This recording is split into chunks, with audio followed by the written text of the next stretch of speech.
দেখো সুরূপা রন্ধনশালায় আজকে দেখো একটা সবজি নিয়ে এসেছি। সবজি যেটা করব, এখানে ছোট আলু, এগুলো কিন্তু লাল আলু, জানো তো? এই লাল আলুগুলোকে খুব ছোট ছোট আলু একজন আমাকে দিয়েছিলেন, তা আমি এগুলোকে খোসা ছাড়াইনি, খোসা সমেতই নিয়েছি। কিছুটা কুমড়ো নিয়েছি, কিছুটা বেগুন, একটু গাজর, একটু বিট, একটু সজনা ডাঁটা। এখন তো গরমকাল, সজনা ডাঁটা খেতেই হবে। আর দেখো কিছুটা চিংড়ি মাছ, চিংড়ি মাছগুলো অল্প আছে, আমি একটু এগুলোকে একটু কেটে নিচ্ছি। এটা একটু ছোট ছোট করে কেটে নিলে আমার মনে হয় তরকারিটা মিশে গেলে ভালো লাগবে। এবার এটাকে আমি ভালো করে ধুয়ে টুয়ে নিয়েছি। এবার পিস পিস করে দেখো এইভাবে ঠিক কেটে নিয়ে, তরকারিটা এত সুন্দর হয় না খেতে, ভীষণ ভালো হয়। আমার তো এই তরকারি দিয়ে ভাত খেতে ভীষণ ভালো লাগে, আমার ছেলে মেয়েরাও ভীষণ ভালো খায়। আর গরমের দিনে পাঁচমিশালি সবজি খেতে গেলে রোজ নিরামিষ খেতে চায় না, এক আধ দিন এরকম একটু চিংড়ি মাছ পড়লে খারাপ হয় না খেতে। দেখো আমি এইভাবে চিংড়ি মাছগুলোকে পিস করে নিচ্ছি ছোট ছোট করে। এইগুলোকে আমি একটু হালকা ভেজে নেবো। চিংড়ি মাছ তো নিশ্চয়ই তোমরাও খুব ভাজো না। আর ওপরে মাথার কাছের অংশগুলোকে ফেলিনি, চচ্চড়িতে খেতে কিন্তু খারাপ লাগে না, ভালোই লাগে। এবারে সেই জন্য আমি এগুলোকে দেখো ছোট ছোট করে ডুমো ডুমো করে কেটে নিচ্ছি, যে মুখে একটু করে পড়লে ভালোই লাগবে। চচ্চড়িতে তো অত চিংড়ি মাছ বেছে বেছে তুমি কারোর পাতে দিতে পারবে না। ছোট ছোট পিস করা থাকলে, যেহেতু এখন কম আছে, অনেক থাকলে তখন কিন্তু আমি আর পিসটা করি না। কড়াতে অলরেডি তেল দিয়ে আমি বসিয়েই দিয়েছি। আর এইটা কাটা হলেই আমি ছেড়ে দেবো কড়াতে। চিংড়ি মাছটা আগে একটু ভেজে নেবো। আর খুব চটজলদি রান্না এটা, কিন্তু আমি বেশি ওই সব কিছু ভেজে ভেজে এইভাবে করব না, এটা একবারেই দিয়ে বসিয়ে দেবো। দেখো এবার কী করি।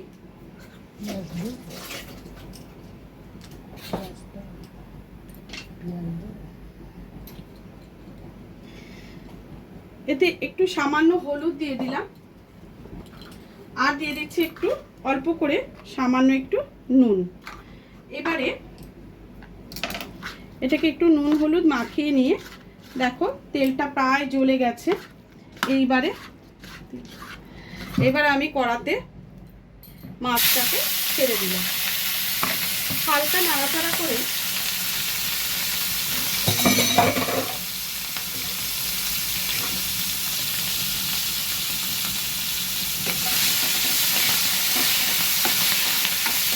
খুব বেশি ভাজবো না, হালকা করেই মাছটা একটু নাড়াচাড়া করব।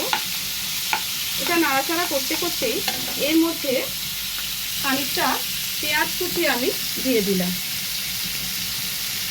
তার সঙ্গে ফোড়নে আমি খানিকটা কালো জিরে দেব। এইভাবে বন্ধুরা তোমরা একদিন করে খেয়ে দেখো। পরপর দিয়ে যাচ্ছি বলে ভেবো না তরকারিটা বোঝা মিলে করছি, কিন্তু একেবারেই তা নয়। এই তরকারিটা কিন্তু আমি এইভাবেই রান্না করি, যখনই করি, কিন্তু সেটার স্বাদ কিন্তু খুব ভালো হয়। দেখো এগুলো দিয়ে দিলাম। এবার একে একে আলুগুলোকে আমি এর সাথে নেড়ে চেড়ে নেব।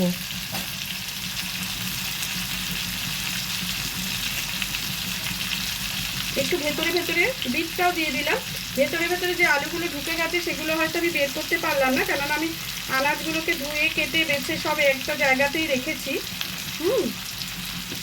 এবারে যখন সব আনাজগুলো, বাকি আনাজগুলো দেবো, তখন তার সঙ্গে যেটুকু থাকবে ওটা একেবারে নাড়াচাড়া করে নিতে পারবো।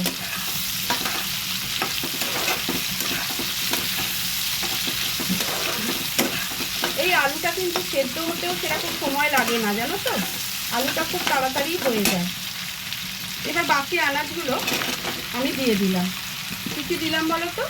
কুমড়ো, বেগুন, গাজর, বিট, সজনা ডাঁটা, বেগুন সবই দিয়ে এবার একসাথে নাড়াচাড়া করবে। মশলা বলতে কিন্তু সেরকম কিছুই পড়বে না, খুব হালকা মশলা দিয়ে এই রান্নাটা করি, কিন্তু খেতেও খুব অসাধারণ হয়। সব কিছু আনাজ করাতে এই সবজিটা, চিংড়ি মাছটা যেহেতু করে, যে কোনো সবজিতেই দেখবে চিংড়ি মাছ করলে তার স্বাদটা দ্বিগুণ বেড়ে যায়।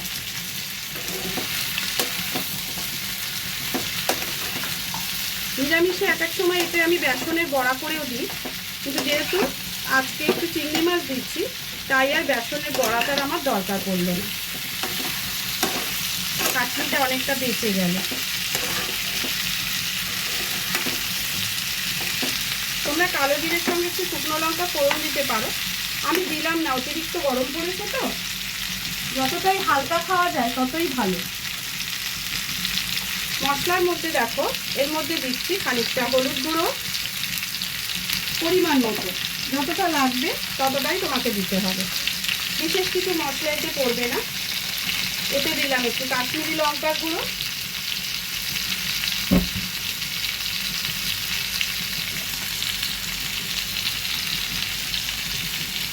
খানিকটা ধনের গুঁড়ো,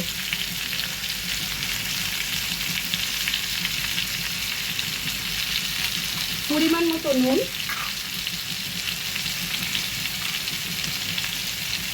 একটু সামান্য চিনি দেবো, সেটা একটু পরে দেবো।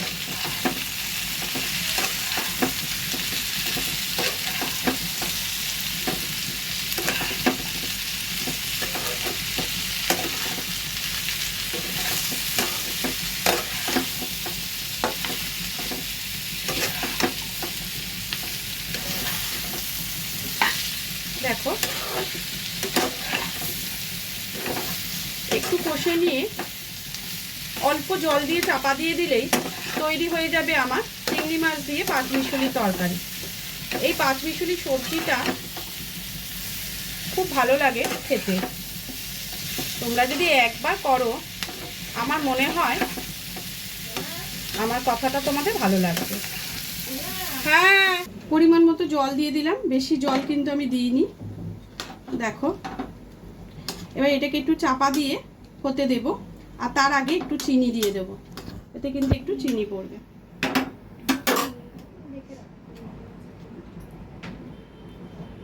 চিনি দেব, চিনিটা খানিকটা দিয়ে দিলাম, চিনিটা কিন্তু অপশনাল, তোমরা যদি মনে করো দেবে না দেবে না। আমার লাগে, সবজি পড়লে আমি তাতে একটু চিনি ব্যবহার করি, মানে যে কোনো রান্নায়, মানে আমার যেগুলো মনে হয় একটু চিনি দিলে না ব্যালেন্স হয়, টেস্টটা ব্যালেন্স হয়। দেখো আমি এটা সেই চাপা দিয়ে গেছিলাম, জলটা শুকিয়ে গেছে, আশা করছি এতক্ষণে চচ্চড়িটা অনেকটাই হয়ে এসেছে।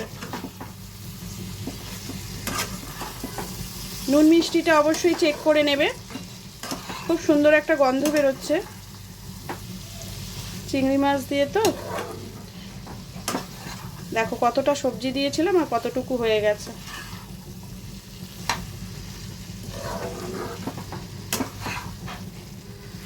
রেডি হয়ে গেল আমার পাঁচমিশালি সবজি, চিংড়ি মাছ দিয়ে পাঁচমিশালি সবজি রেডি হয়ে গেল।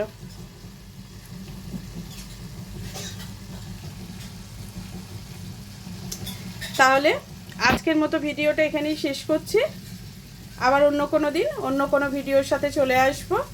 দেখো সবজিটা রেডি হয়ে গেছে, এবার আমি সার্ভ করে নিয়ে তোমাদের দেখিয়ে দেবো। দেখো